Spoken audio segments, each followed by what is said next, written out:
How to lock apps on iPhone.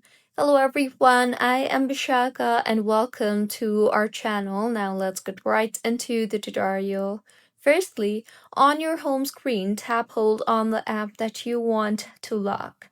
You will then see the option for require Face ID, so tap on that and you will further be asked if you want to just enable Face ID or if you want to hide and require Face ID for that particular app.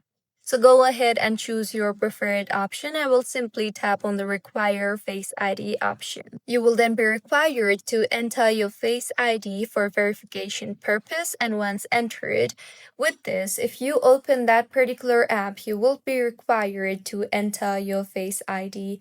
So this is how you can lock apps on iPhone. If you find this tutorial helpful, please like the video and do comment if you have any queries. Also, do subscribe to our channel for more helpful tutorials like this. See you on the next one.